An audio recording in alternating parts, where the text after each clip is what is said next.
Thank you, Cahirlig. At the outset, I want to join with my colleagues on these benches in stating my broad support for this legislation, though, like other speakers, I hope that it will never have to be used. I also want to indicate that I want to do all we can to facilitate a swift passage through the Oireachtas so that the bill can be enacted before the 29th of March.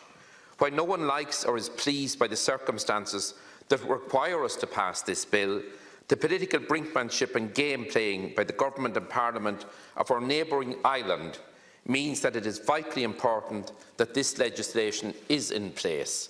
While I wish that we did not have to pass this bill at all, and the political sense and logic would have taken hold of Westminster before now, I am still concerned that we are leaving this to the 59th minute of the 11th hour. The delay in both the publication of this bill and in full delivery of all the necessary preparations to deal with a no-deal Brexit are not welcome.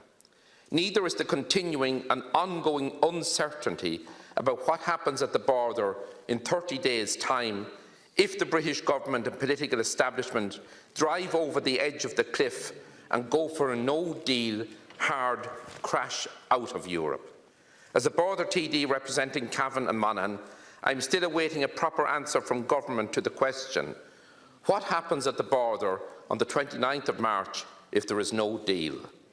We all hope that it does not happen, but with only 1 month to go, we have to move beyond issuing positive statements about how we hope such a dreadful scenario can be avoided and move into the area of proper contingency planning.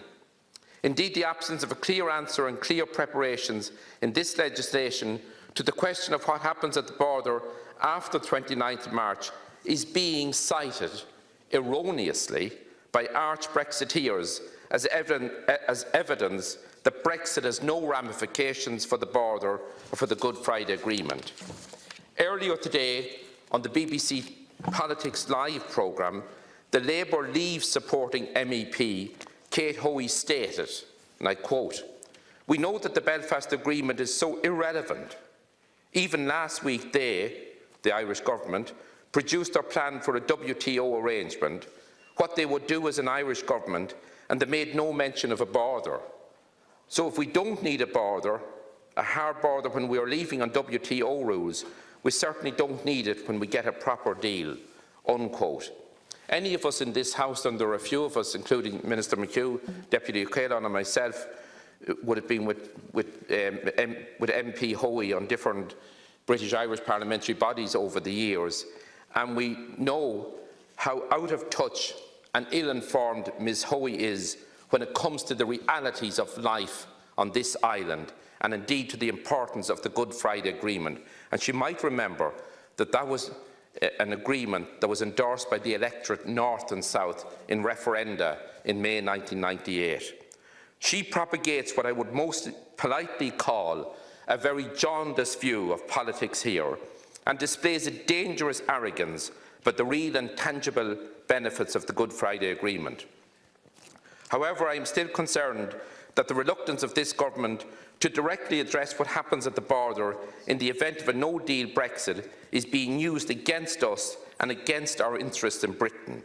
I urge the Taoiseach Taoiseach and Minister McHugh to address this issue as soon as possible. Any form of border infrastructure is against the spirit and purpose of the Good Friday Agreement. This cannot be said often or loudly enough. We know our friends and colleagues in Europe get this message, but we need to redouble our efforts in ensuring that our colleagues on the neighbouring island understand it. The ease and arrogance with which some dismiss the importance and centrality of the Good Friday Agreement to the 3 strands of relationship, both on this island and between our 2 neighbouring islands, is breathtaking. For far too long before the Good Friday Agreement, the 2 communities along the border lived with their backs to each other, with towns and villages cut off from their natural hinterlands by an arbitrary line imposed a century ago. The Good Friday Agreement and the consequent dismantling of the border infrastructures and installations, along with the opening of roads and crossings, allowed communities to slowly and gradually reconnect with each other. The flows of people, traffic and commerce across the border has been steadily increasing since the Good Friday Agreement, slowly at first, but now it is as if the border had never been there. The Good Friday Agreement literally liberated the border region. We cannot risk a return to the bad old days. I have noticed in some contributions here a tendency to think about the dangers and costs of Brexit as being something that lie ahead of us, something over the horizon.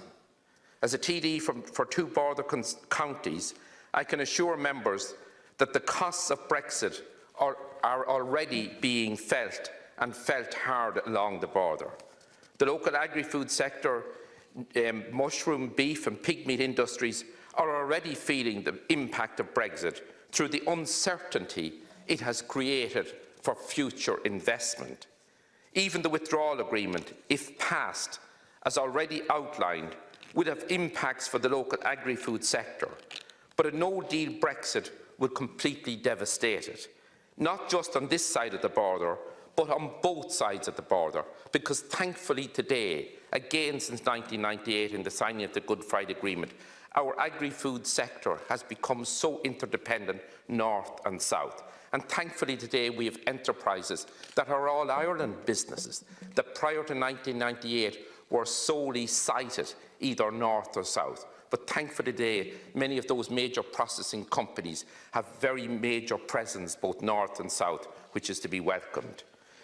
Earlier in this debate, Deputy Micheál Martin mentioned the report in yesterday's Financial Times that the British Cabinet had agreed a tariff schedule relating to agricultural products to be lodged with the WTO on the 29th of March if there is no deal.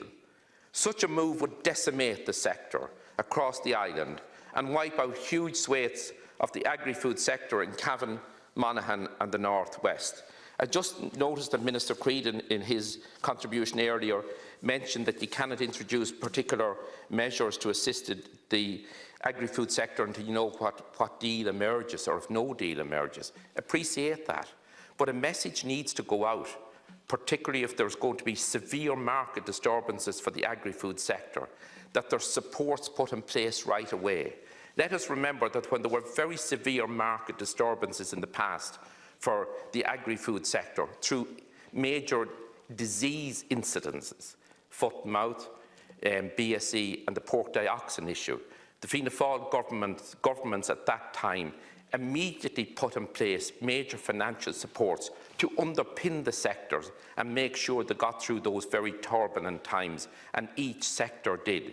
So if there are particular difficulties emerging from severe market disturbance, we cannot introduce support measures on a piecemeal basis or an incremental basis. They need to be put in place right away to ensure that the confidence in the sector is not lost, because we all know you can't switch off on and off farm production.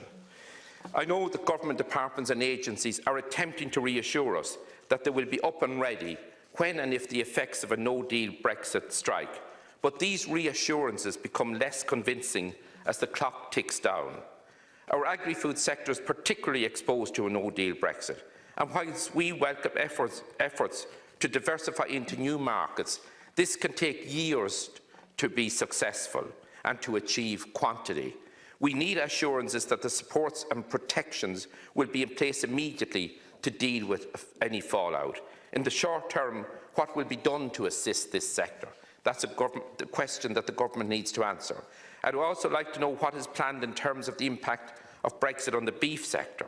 I know that it is intended that the Commission will support us to ensure the beef sector survives and comes through a Brexit transition. But we need more details on these supports. Specifically, how will the European Commission support the beef, dairy and pig meat sectors in a no-deal Brexit? I would also remind the Minister and his colleagues in government that we can have the most technologically advanced and well-designed website and our app ready to roll out in March, but they are of little use in large parts of the North West, where we neither have the reliable broadband or dependable mobile signals to access them.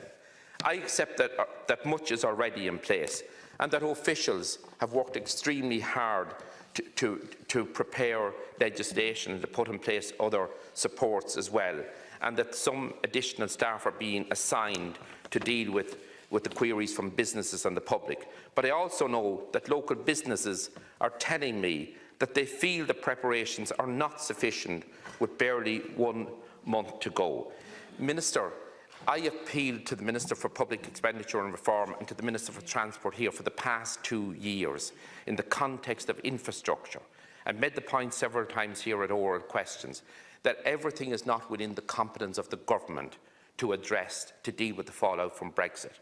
But there are some areas where the government can, where the competence is totally within the government's power to make decisions to provide additional much-needed investment in infrastructure in the border region, because we all know that poor infrastructure is an additional cost on business, an additional cost in relation to jobs, and to try to assist our business and commerce in the border region to remain competitive, we need urgently an upgrade of infrastructure, particularly road infrastructure and broadband telecommunications. Thank you, Oireachtas.